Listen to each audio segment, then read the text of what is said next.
전등 같은 토금이 터지고 시뻘건 불줄기들이 대지를 박차고 날아올랐습니다. 정보당국은 북한이 발사한 단거리 발사체와 관련해 공동으로 정밀 분석하고 있다고 밝혔습니다. 청와대는 비핵화 대화 자체가 깨질 상황은 아니라고 판단하고 있습니다. 예, 앞서 소개해드린 대로 북한이 지난 토요일 발사한 단거리 발사체들 때문에 주말 발칵 정가가 뒤집혔습니다.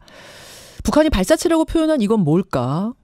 미사일이라고 공식 확인이 되는 순간 그건 뭐 스커드 미사일이건 단거리건 대륙간이건 어떤 종류건 간에 유엔 제재 위반이자 동시에 남북 간, 북미 간 약속을 깨는 겁니다.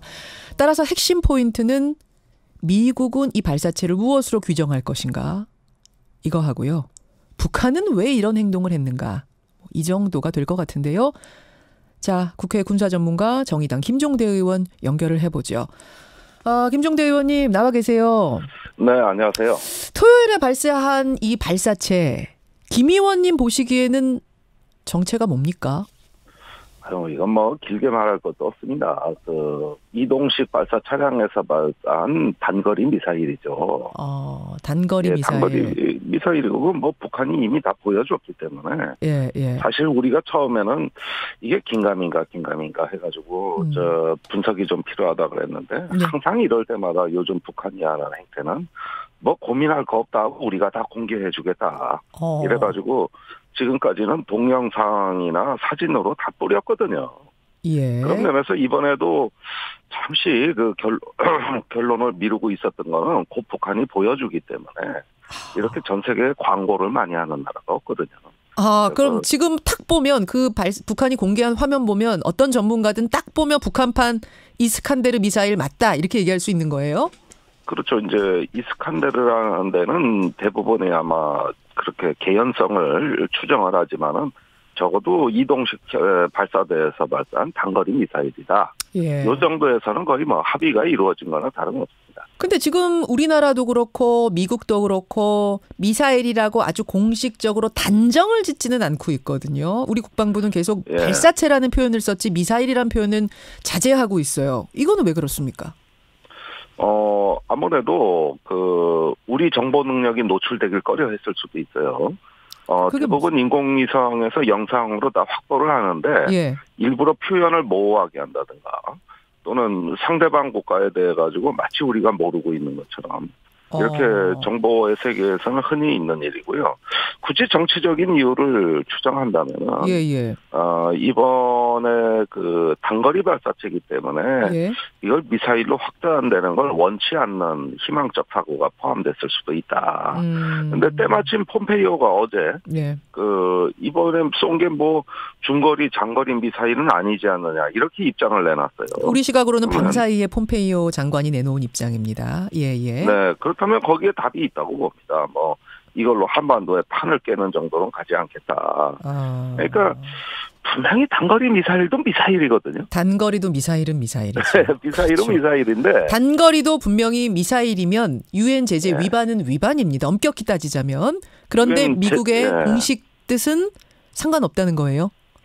그러니까 유엔 안보리 결의안에는 우리가 좀 이중적인 의미가 있는 것이 아니 북한이 탄도미사일을 다 금지한다 그랬어요. 그런데 지금까지 스커드 미사일 같이 이런 단거리 미사일에 대해서는 북한이 여러 번 발사했을 때 제재한 적이 없거든요. 그러니까 문구적인 의미와 실제 운용이 달랐다는 것이죠. 그런데 예를 들면 이런 겁니다. 우리가 산에 가서 호랑이를 만났는데 호랑이 만나면 무조건 위협이니 피해라 이렇게 매뉴얼엔 돼 있지만 새끼 호랑이를 만난 겁니다.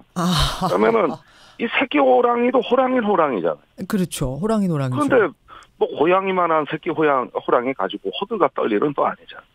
그러니까 이런 의미로 미사일은 미사일이고 미사일을 미사일이라고 부르자는 게 한국당 주장인데 그 맞는 얘기인데 지금까지 유엔 안보리가 제재한 적이 없는 새끼 미사일이란 말입니다, 이게. 그렇기 때문에 괜히 큰 어미 호랑이처럼 대처하는 게 우리에게 득이 될 것이 없다라는 판단. 미국도 우리도 그렇게 판단했을 거라고 보시는 거예요.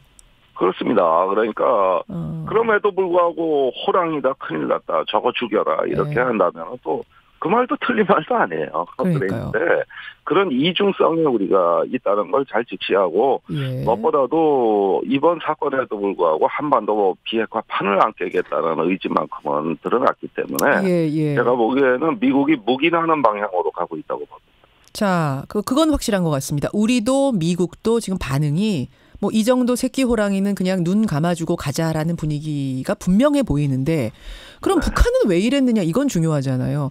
아니 새끼 호랑이든 뭐든 풀지 않았으면 더 좋았을 걸. 도대체 이 상황에서 왜 새끼 호랑이를 푼 겁니까?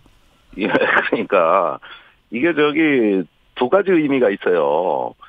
지금 북한은 비핵화 국면에 판을 벌려놓은 상태에서 물론 성공은 못했지만 예. 이런 상태에서 북한 내 보수 세력들은 이러면은 어떤 자기네 공화국 안보를 포기하겠다는 거냐? 그리고 핵 없이 안보가 되겠냐? 예. 이러니까 그 공백을 갖다가 전술 무기로서 이렇게 메워주는 대내용 메시지가 있을 수 있는 것이죠. 대내용. 그 말은 지금 북한 안에서도 강경파들은 반발하고 있는 게 있는 거예요. 김정은 위원장 너무 유화적으로 가는 거 아니냐 이런 반발에 대한 대내 예. 정치용 행위였을 수 있다. 예. 그런 그게 하나. 북한식 안보 논리죠. 예. 그다음에 또 한 가지는 미국을 향해 가지고도 암시적인 메시지입니다. 말하자면은 우리가 자체 안보를 도모할 수밖에 없다. 그러다 보면은 언젠가는 안보가 우선이냐 미국과의 약속이 우선이냐에 대해서 예. 선택에 놓일 수밖에 없고 우리가 그때는 다른 결심을 할 수도 있다는 예. 일종의 정치적 메시지를 띄운 겁니다.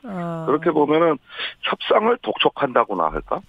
뭔가 지금 이 교착 상태를 계속 끌지 말라는 어떤 독촉장 같아 보여요. 그렇군요. 또 하나는 이게 지금 240 가장 멀리 나는 게 240km더라고요. 네. 어쨌든 우리나라는 사거리 안에 있습니다. 이 사거리를 보면 그러면은 우리에 대한 어떤 불만을 표시한 게 아닌가 이런 생각도 들던데요. 북한이 문재인 정부에 대해서는 이미 불만이 상당한 임계 상황을 전 넘었다고 봐요. 그래요? 예. 왜요? 제가 작년에도 북한 갔다 와서 문재인 대통령한테 북한이 화가 많이 났다는 말을 해서 일파만파된 적이 있었는데 지금 문재인 정부의 중재 외교라는 게 북한과 미국에 이렇게 기대감을 키우는 방향으로 진행돼 왔어요. 예. 그러니까 자칫하면은 문재인 대통령 말 믿고 국제사회에 나가 보니까 아니더라. 이렇게 이제 일종의 삐진다고나 할까 이렇게 어떤 반감을 가질 수가 있는데 선의로 이렇게 중재를 하는 게 자칫 북한의 기대감을 너무 키워놓은 게 아닌가. 그래서 지금은 문재인 대통령에 대해서는 약간 거리를 두겠다는 게 북한식의 판단인 것 같고. 그러면 잠시만요, 의원님. 지금까지 사실 종전까지는 통미봉남이었잖아요. 우리랑은 얘기 안 하고 미국하고만 얘기하겠다는 게 북한식 외교였는데 문재인 대통령 들어서고 나서는 우리와도 활발하게 이야기를 하면서 같이 갔단 말입니다. 그런데 지금 분위기는 그럼 다시 우리를 약간 제외하면서 간다는 말씀이에요? 최근에 남북 관계가 다 단절됐지 않습니까? 예. 남북 대화도 단절됐고 남북 정상회담도 얘기가 없고 또 특사를 보낸다는 것도 사실 전혀 기약이 없고 이렇게 된 건 뭐냐면 통미봉남이라기보다는 어떤 남한식의 중재 외교에 대해서는 일단 거부하겠다. 이런 어떤 의사 표현이고 만약에 한반도 비핵화의 판이 다시 깔리면 그때는 좀 판을 바꿔가면서 다시 시즌2로 접근하고 싶다. 이런 얘기인데 그때까지는 지금 숨고르기에 들어갔고 장기적인 판짜기가 들어갔기 때문에 굳이 남북대화를 통해가지고 변수를 만들지 않겠다. 이런 정도고요. 그다음에 남북대화는 다시 언젠가는 복원이 될 겁니다. 지금도 판을 깨지 않으려고 하는 게 역력하고 청와대가 이번에 단거리 미사일 발사가 9.19 합의 위반 아니냐는 입장을 내놨는데 9.19 합의 위반이 아닙니다. 일단 동해상에서 완충구역 밖에서 썼거든요. 그런 점에서는 여전히 남측 태도를 존중은 하되 가까이 하진 않겠다. 즉 불가근 불가원의 논리로 나오고 있다고 보여져요. 이게 참 복잡하네요. 그러니까 판을 깰 생각은 없지만 지금처럼은 아니다. 이런 메시지를 미국에게도 주고 우리에게도 주고. 그러니까 이게 복잡할 게 없는 게 그 교착 상태라는 말의 뜻이 뭐냐면 앞으로 나가기도 힘들고 뒤로 후퇴하기도 어렵다는 뜻이에요. 그렇죠. 일종의 딜레마 같은 개념으로 보시면 됩니다. 예, 예. 근데 사실은 그 비핵화에 대한 어떤 합의의 접점을 찾지 못한 상태에서 판을 깰 수 없는 김정은 위원장의 난처한 입장이 드러나는 거예요. 그럼 우리는 어떻게 해야 됩니까? 이 상황에서 뭘 어떻게 해야 돼요?